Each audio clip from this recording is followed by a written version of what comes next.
Melanjutkan mata kuliah sistem basis data, ini mengenai basis data. Pengertian basis data. Basis data terdiri dari dua kata, yaitu basis dan data. Ya mesti toh, kan basis data. Terdiri dari dua kata, basis dan data. Apa yang dinamakan dengan basis, apa yang dinamakan dengan data? Basis dapat diartikan sebagai markas atau gudang. Selanjutnya kalau untuk data adalah catatan atas kumpulan fakta dunia nyata yang mewakili objek. Seperti manusia, barang, hewan, konsep, peristiwa, dan sebagainya yang diwujudkan dalam bentuk huruf, angka, simbol, gambar, teks, bunyi, dan kombinasi. Jadi kalau pada pertemuan sebelumnya sudah dibahas mengenai normalisasi dan lain sebagainya, nanti untuk membentuk suatu normalisasi kan dibutuhkan suatu basis data. Jadi supaya untuk lebih mengenal ini mengenai basis data, saya berikan pada pertemuan hari ini judulnya basis data. Slide yang pertama di situ tadi merupakan untuk pengertian dari basis data. Jangan sampai kita sudah mengenal basis data tidak tahu maksudnya. Jelas basis data terdiri dari dua kata. Tadi kan basis dengan data. Basis itu artinya markas atau gudang atau diartikan tempat penampung. Sedangkan data itu merupakan catatan atas kumpulan fakta dunia nyata yang mewakili objek. Misal ada data mengenai manusia, data mengenai barang, data mengenai hewan, data mengenai konsep, data peristiwa, dan sebagainya yang diwujudkan dalam huruf, angka, simbol, gambar, teks, bunyi atau suara, atau nanti bisa kombinasinya.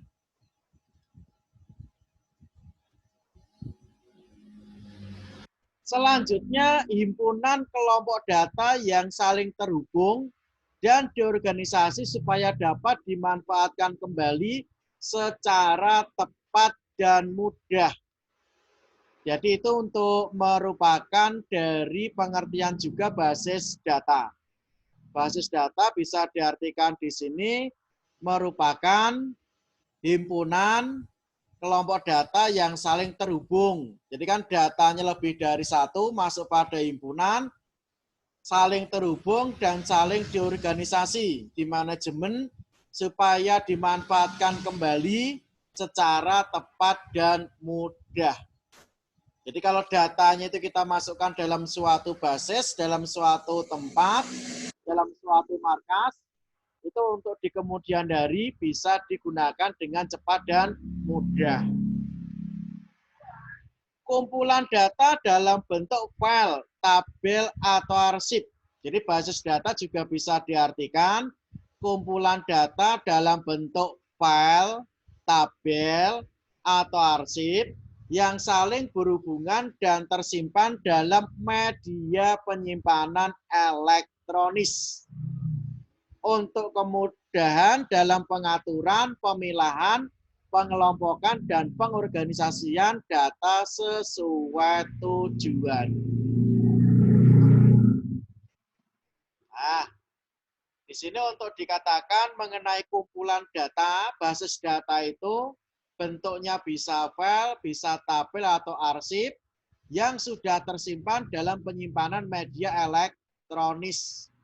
Jadi kalau kita menyimpannya masih dalam bentuk manual, masih dalam bentuk kertas-kertas, belum bisa dikatakan sebagai basis data. Jadi penyimpanannya harus pada media penyimpanan elektronis. Kenapa toh untuk data itu perlu kita simpan ke dalam media elektronis? Karena kalau menggunakan penyimpanan media elektronis, terjadi kemudahan dalam pengaturan, pemilahan atau pemilihan atau pembagian atau pengolahan, pengelompokan, dan pengorganisasian data sesuai dengan tujuan. Berikutnya, basis data dapat menyimpan sebuah informasi seperti data mahasiswa, kepegawaian, atau produk ke dalam media penyimpanan seperti cakram magnetis disk melalui perangkat komputer. Untuk kemudian tersebut dapat kita gunakan sesuai keperluan. Jadi namanya basis data itu kan merupakan kelompok data, itu kita gunakan sebagai menyimpan sebuah informasi. Misalkan pada perguruan tinggi ada data mahasiswa. Data mahasiswa itu kan dimasukkan ke dalam basis data untuk disimpan.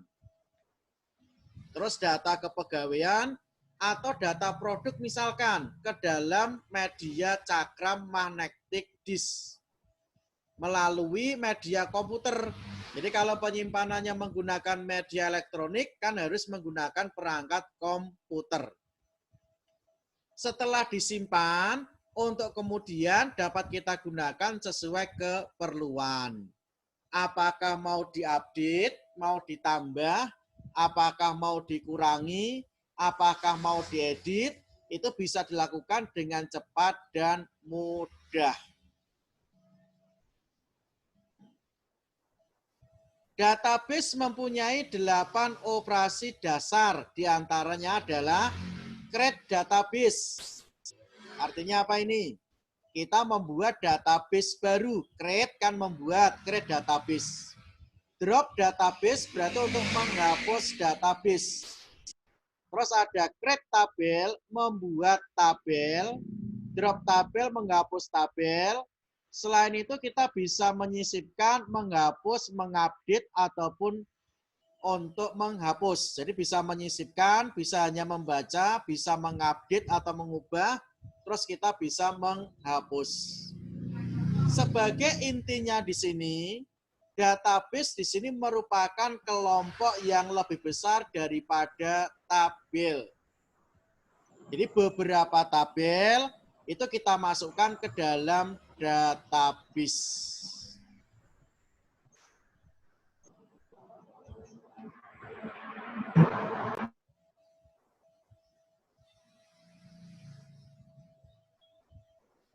Nah, saya lanjutkan tadi ini mengenai pengantar dari basis data atau database.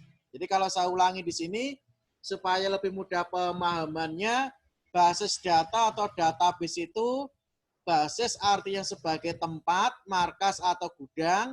Data itu merupakan catatan atas kumpulan fakta dunia nyata yang mewakili objek. Yang nantinya untuk data-data ini akan diolah menjadi informasi. Tentunya informasi yang berguna, yang relevan, yang tepat waktu, yang handal, yang dapat dipercaya. Nah, ini untuk basis data merupakan himpunan kelompok data. Kumpulan data itu bisa berupa file, tabel, atau arsip yang disimpan ke media elektronis. Setelah disimpan mau diapakan sesuai dengan keperluan. Intinya database meliputi 8 operasi dasar. Kita bisa membuat database dulu, terus kita baru bisa membuat tabel. Apakah database-nya mau dihapus pakai drop database? Menghapus tabel kita gunakan yang drop tabel. Jadi saya ulangi di sini, untuk markas yang paling besar itu kan database.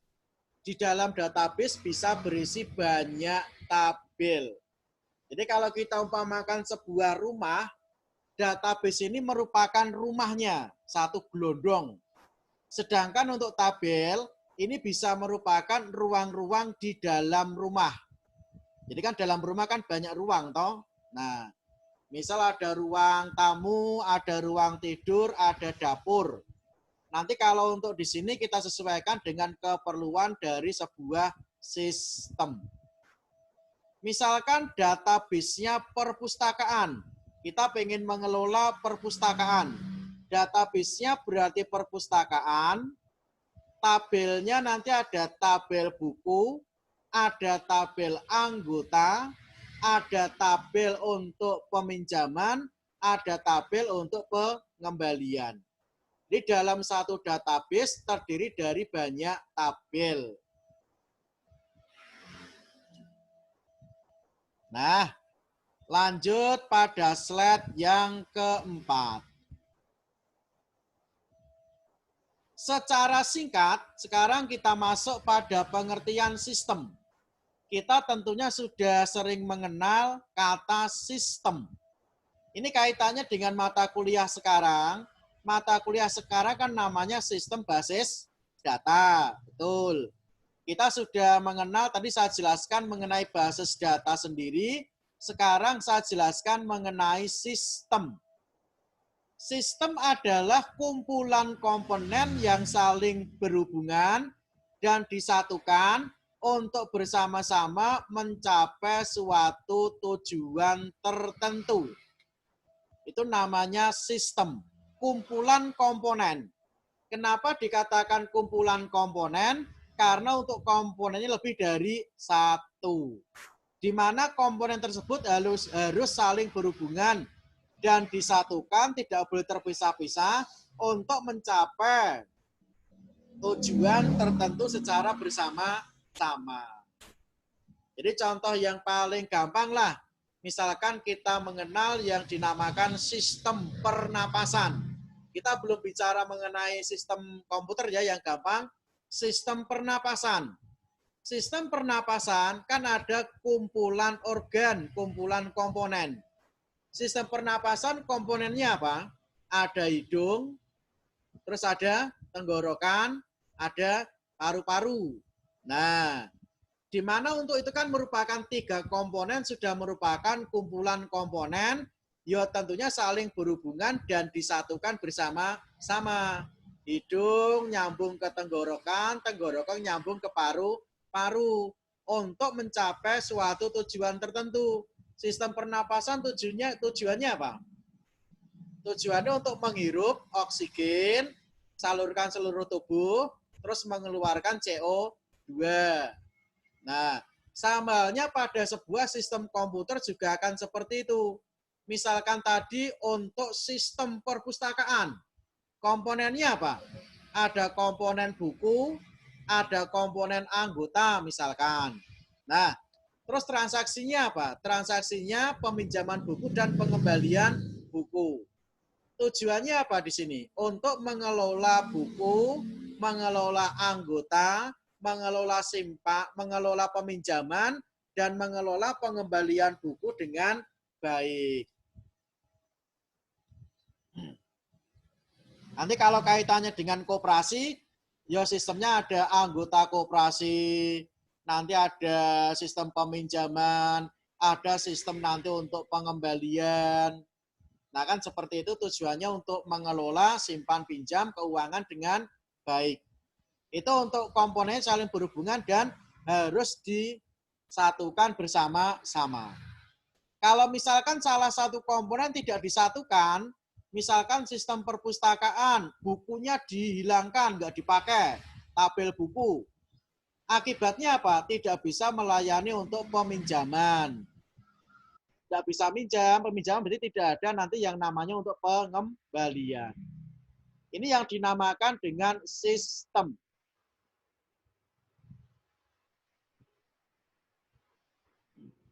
Berikutnya basis data adalah objek yang tidak dapat bergerak sendiri.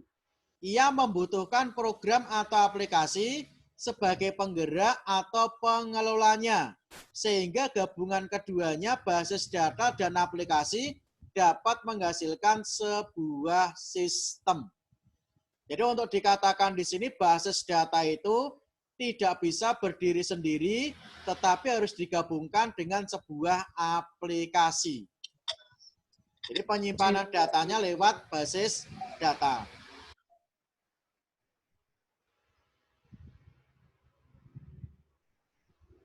Selanjutnya ini mengenai pengertian sistem basis data. Ini menurut para ahli, saya simpulkan atau berdasarkan kesimpulan yang sudah ada, sistem basis data adalah sistem yang terdiri atas kumpulan tabel data yang saling berhubungan dan kumpulan program yang memungkinkan beberapa pemakai atau program lain untuk mengakses dan memanipulasi tabel-tabel data tersebut. Ini sistem basis data. Jadi sistem yang terdiri atas kumpulan tabel. Tabelnya kan banyak. Yang saling berhubungan. Jadi misalkan anggota berhubungan dengan buku. Nanti kalau peminjaman berhubungan dengan buku dan berhubungan dengan anggota. Kalau pengembalian buku berhubungan dengan buku, dengan anggota, dan peminjaman. Dan kumpulan program. Jadi basis data itu harus diakses dengan program yang memungkinkan user atau program lain untuk mengakses dan memanipulasi tabel-tabel data tersebut. Memanipulasi contohnya apa? Contohnya nanti kita bisa memperbaiki, kita bisa mengupdate, kita nanti bisa untuk membuat sistem perhitungan. Contoh misalkan pada sebuah toko ada data barang. Kita hanya mengetahui nama kode barang, nama barang, harga, dan jumlah. Dengan harga dan jumlah, kita bisa nanti mengetahui untuk total harganya berapa, total barangnya berapa. Manipulasi maksudnya untuk pengolahan matematika dari untuk data yang sudah ada, atau nantinya untuk pengambilan keputusan-keputusan yang tepat dari data yang sudah ada. Itu sistem basis data. Sistem yang terdiri atas tabel yang saling berhubungan dan kumpulan program yang digunakan beberapa pemakai atau program lain untuk mengakses dan nanti untuk mengolah memanipulasi tabel-tabel data tersebut.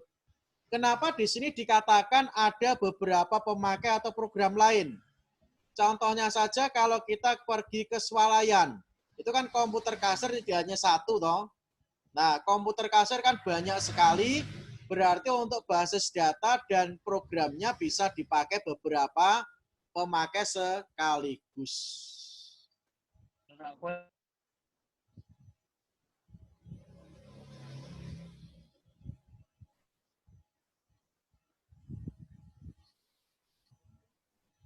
Nah, saya lanjutkan slide yang ke-6. Slide yang ke-6, komponen sistem basis data. Komponen sistem basis data karena termasuk perangkat komputer, tentunya untuk komponen sistem basis data secara elektronis memerlukan yang pertama ada perangkat keras. Perangkat keras atau hardware yang umumnya terdapat dalam sistem basis data adalah komputer, hard disk, memori sekunder offline, removable disk, flash disk, perangkat komunikasi jaringan. Jadi komponen yang pertama dari sistem basis data yaitu perangkat keras, hardware. Yang kedua komponen sistem basis data ada sistem operasi. Maksudnya sistem operasi adalah program yang dirancang untuk mengaktifkan sistem komputer dan mengendalikan seluruh sumber daya yang ada di dalamnya, termasuk operasi dasar komputer. Jadi kalau pertama kali komputer, sistem operasinya berupa DOS, sekarang sudah yang berupa Windows, ada Unix, ada Linux. Memang kalau untuk yang populer kan berupa sistem Windows. Berikutnya basis data. Komponen adalah sekumpulan data yang terorganisir dengan baik sehingga data tersebut mudah disimpan, diakses, dan juga dapat dimanipulasi. Sistem basis data dapat terdiri dari beberapa basis data yang memiliki data masing-masing. Jadi basis data itu kan merupakan pengumpulan dari data-data yang sudah ada, data-datanya disimpan, nanti bisa diakses ataupun untuk melakukan manipulasi perhitungan-perhitungan data atau pengambilan-pengambilan keputusan menggunakan logika.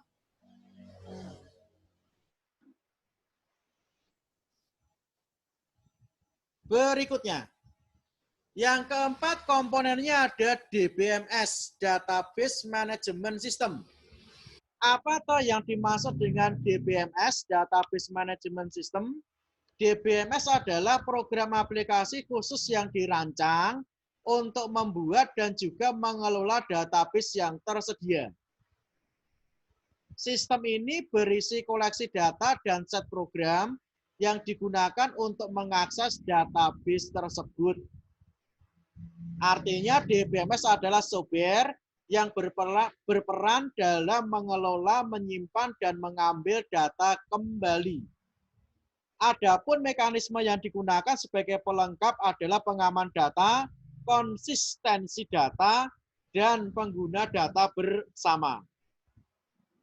Supaya lebih jelas mengenai software perangkat lunak dari DBMS, di sini ada Microsoft Access, MySQL, Oracle Database, SQBase, Borland Interbase, terus nanti ada PostgreSQL.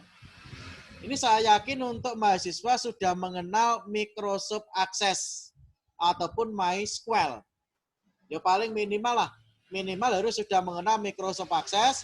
Ini yang merupakan bagian dari Microsoft Office. Di dalam Microsoft Access, tentunya di dalamnya ada nanti yang dinamakan dengan database, ada yang dinamakan dengan tabel, query, dan report laporan. Komponen berikutnya ada pemakai atau user. User adalah salah satu komponen database yang berinteraksi secara langsung dengan database. Ada beberapa tipe user, yaitu programmer, terus ada user mahir, user umum, ada user khusus. Komponen berikutnya ada aplikasi atau perangkat lain. Aplikasi ini tergantung kebutuhan. Pemakai basis data bisa dibuatkan program khusus untuk melakukan pengisian, pengubahan, atau pengambilan data yang mudah dalam pemakaiannya. Program tersebut ada yang tersedia langsung dalam DBMS atau dibuat menggunakan aplikasi lain seperti misalkan Visual Basic. Di dalam Microsoft Access tadi itu sudah dilengkapi dengan pembuatan database.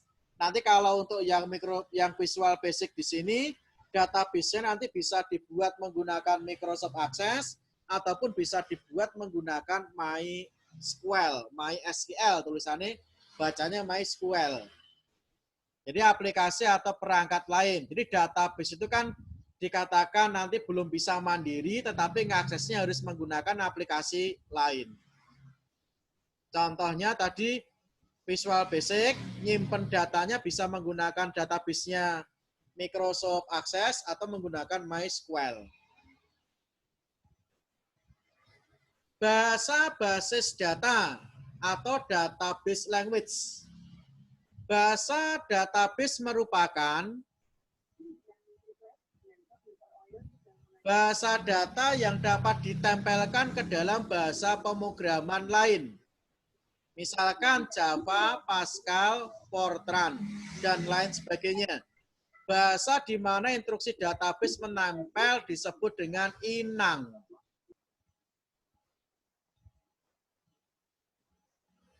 Beberapa komponen bahasa database menurut fungsinya. Yang pertama di sini ada data definition language, yaitu sekumpulan definisi yang disimpan di dalam data dictionary atau dikenal dengan nama kamus data. Data manipulation language berisi akumulasi dari operasi manipulasi basis data yang dilakukan. Ini biasa disebut dengan bahasa query sebab biasanya digunakan untuk meminta informasi yang ada dari baris data tersebut. Jadi yang dinamakan dengan data manipulasi language atau nanti bahasa query itu kita nanti bisa mengambil untuk sebagian data yang kita inginkan. Misalkan kita mendata data anggota tadi perpustakaan. Namanya kan banyak sekali, ada yang depannya A, B, sampai Z. Setelah didata dimasukkan ke dalam database, kita bisa manipulasi data, misalkan kita ingin menampilkan yang nama huruf depannya A, itu bisa kita menggunakan database basis data. Kita hanya bisa, misalkan kita ingin menampilkan untuk nama dan alamat, juga bisa. Padahal database-nya ada nama, alamat, umur, tanggal lahir, dan sebagainya. Jadi manipulasi data itu kita nanti bisa mengambil sebagian data, kita bisa melakukan operasi matematika yang dinamakan dengan bahasa query.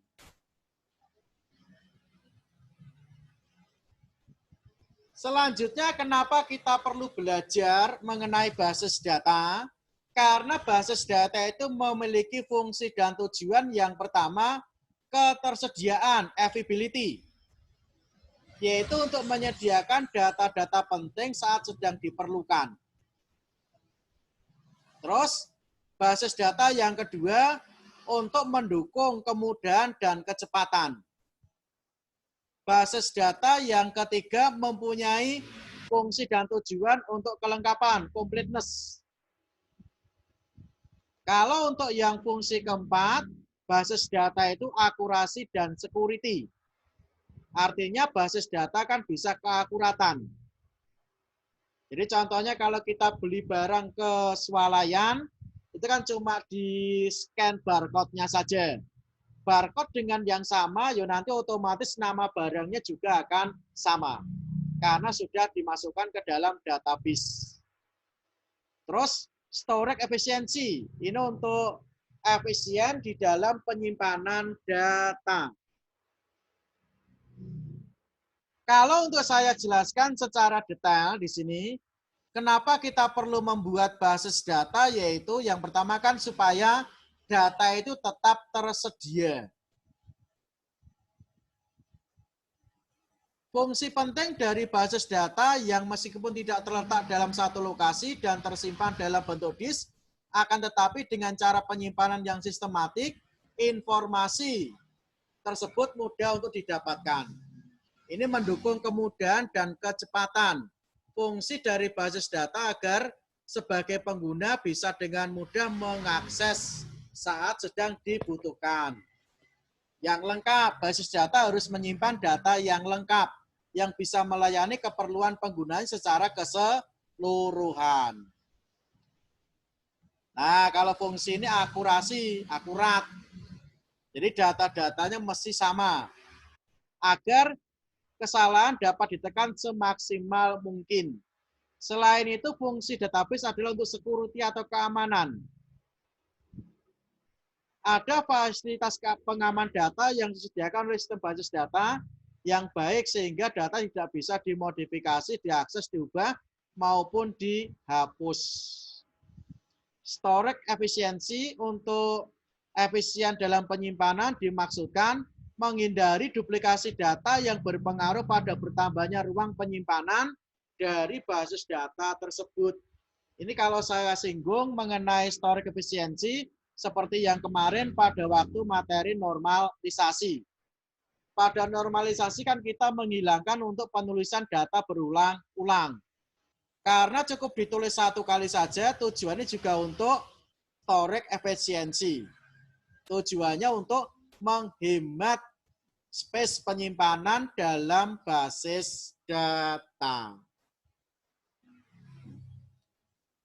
Nah, untuk mengenai tugas pada pertemuan hari ini, di sini tugasnya gampang saja. Silahkan setelah perkuliahan ini dicari dan pelajari paper, jurnal, artikel atau makalah tentang penggunaan sebuah database dalam industri. Paper dicari terus dipelajari sebuah database dalam industri.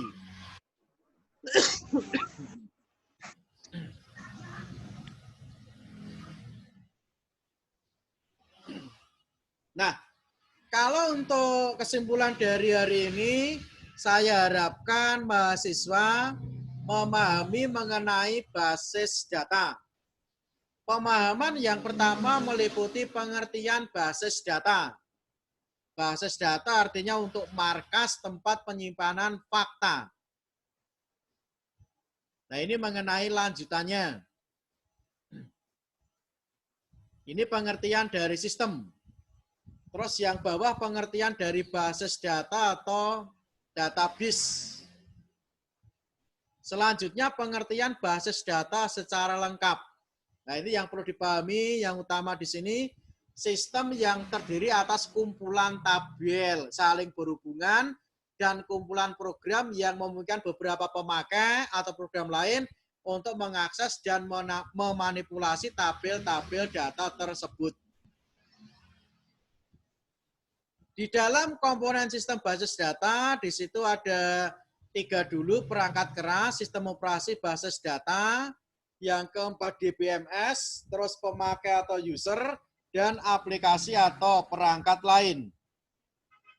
Kalau untuk mengenai bahasa basis data, itu kan menempel nanti pada program lain, bisa pakai Java, bisa pakai Pascal atau Fortran.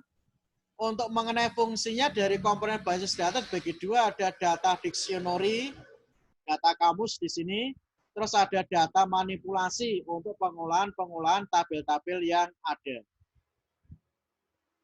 Ini mengenai alasan kenapa kita perlu belajar, kita perlu untuk membuat basis data. Jadi datanya kan disimpan, otomatis tersedia terus, diupdate. Terus kalau mau digunakan sangat cepat dan mudah, datanya ya harus nanti terjadi kelengkapan. Terus data itu kan akurat dan ada security-nya, keamanan. Basis data bisa untuk menyimpan dengan lebih kecil. Jadi untuk menghemat dari space penyimpanan dalam basis data, karena dalam basis data kan untuk menghilangkan dari penulisan data yang berulang-ulang.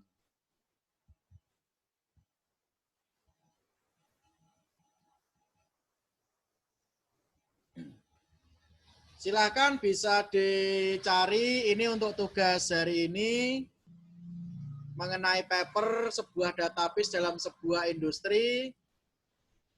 Untuk mata kuliah hari ini nanti akan saya upload pada Siakat.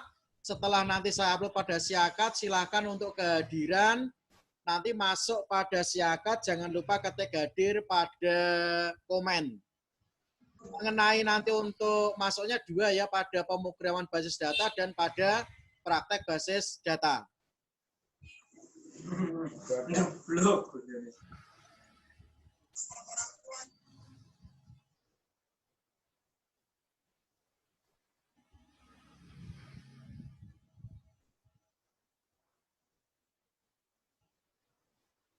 Nah, ini untuk mengenai slide-nya.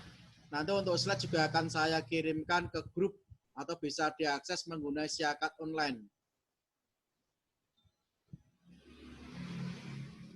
Demikian untuk perkuliahan hari ini. Atas perhatiannya, terima kasih. Semoga bermanfaat.